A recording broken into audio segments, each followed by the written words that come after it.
Hey guys, what's up? Zach here. Today we are here with something a little bit different. Today we're going to be doing a preview of the Sochi track in Russia for the Russian Grand Prix later this year. Obviously I know it's a couple of weeks till the Grand Prix, but I thought I might as well do this video now whilst I've got the track on R Factor 1, and I might as well get it out before the actual game's out, because obviously F1 2014 is just around the corner. So I thought I might as well do this here on R Factor, and hopefully it's something you enjoy. And let me know in the comment section down below actually if you want me to do more of these in the future or not. Don't know. Let me know in the comments below. So here we are, exiting the pits here in Sochi, and it's an interesting track, and obviously you'll realise the track and everything doesn't look that great. This was actually a mod from quite a few months ago, so it doesn't actually look that great from what it will do in real life. So I'm sure in real life it'll have a lot more buildings and everything. So at this point we've already gone through turn 1. Turn 1's interesting as it's sort of just after the start finish line, and breaking down here into turn 2 where I think a lot of the action will happen, just because it's sort of the first proper corner on the track. Then accelerating up to turn 3 here, a very long left-hander here, which probably will help out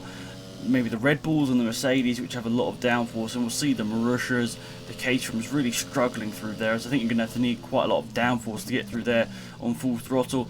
Breaking through turn 4, nothing really special, another 90-degree corner there. We head up to turn 5, which yet again is a 90-degree corner, and it's a bit of a stop-start track, which is a bit frustrating as we're just going to let an AI car through here. But yeah, it's a bit frustrating, a very stop-start circuit. It's not really a great track for momentum, and you know, just overall just keeping the speed up. It's sort of a bit annoying to seeing the sort of stop-start nature of these tracks. But turn 6, once again, nothing special. Turn 7 is a little different. I don't know whether you count it as 2 turns, but on the track map it's only counted as 1.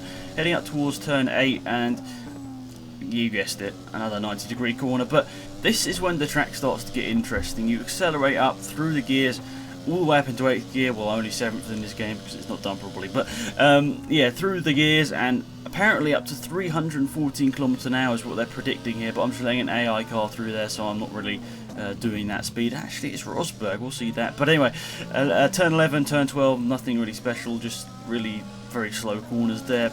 But then I think this is where part of the track gets a bit more interesting. Turn 13 and turn 14 are going to be pretty interesting, and this last part of the lap really reminds me of the Abu Dhabi Grand Prix circuit, which I think is in a way quite good. I think the last 2 turns at Abu Dhabi are pretty cool. If you are sort of risking it, you can actually go for moves in the last couple of turns there, so I think it's kind of good. It's more one of the more interesting parts of the track, that last sector, and I think it's also going to be a part of the track where Red Bull do quite well with that last sector. Not really many straights, but quite a lot of areas we're going to need, you know, some good downforce levels. So that's that. But now we're going on to a flying lap here. We're going to see if we can overtake Rosberg through this lap. Flying down into turn 2 here. Obviously turn 1 is just sort of the kink in the sort of a very long straight, and we get very sideways, and that's not going to help our speed out of the corner. But through turn 3 here, we're just keeping on the power, and I'm not sure whether they're going to be able to do this in real life, especially in the first couple of laps. It's going to be very interesting to see what they can do here, but slightly outbraking myself down there into turn 4, which is a bit unfortunate. Lost a bit of time to Rosberg there. Now accelerating up to turn 5, and you get quite a good amount of speed up from turn 4 to turn 5, but now braking obviously through turn 5 and up to turn 6 once again. And this sort of takes you through a whole sort of square of the circuit. You end up pretty much in the same place as turn 3 about.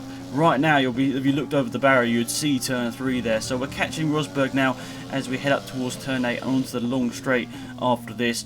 Apparently going to, as I say, get up to 314 kilometers an hour down this straight or sort of curve. That's pretty crazy. One of the probably highest speeds we're going to be seeing on the calendar this year. And it'll be interesting to see the Mercedes in this middle sector. I'm assuming it'll be the middle sector. I think that line back there will take us into the last sector. Looking for a move on Rosberg through turn 11. Now turn 12, not really going to be able to do that. Now accelerating up to the final couple of turns, turn 13 here, we look for a move, but Rosberg quite slow through there. Now going a little bit wide through turn 14, accelerating ever so slightly, and actually apparently down here you're going to be getting 260 kilometers an hour, which is pretty crazy. We slightly outbrake ourselves once again. I think these final couple of turns are going to be pretty interesting for the race. If you know, someone with better tyres can be doing stuff around the outside, that'd be very interesting. But up until the start finish line, they're not really a very good lap. But overall, I enjoyed driving this lap. It's not exactly the most thrilling circuit in the world, but overall it's actually quite interesting. You get up to some quite high speeds through the track, and I think it might be a fan favourite in a couple of years. In all honesty, it might look a bit boring at the start, but it's actually quite interesting to drive, especially if you get it perfect. It really is a very enjoyable track to drive. So Let me know, guys, do you want to see more of these in the future? Just let me know down in the comment section below. But yeah, that is it for this video, guys. Thanks for tuning in. Hopefully you enjoyed it. I know it's something a little bit different. But yeah, it's been Alex Goodbye.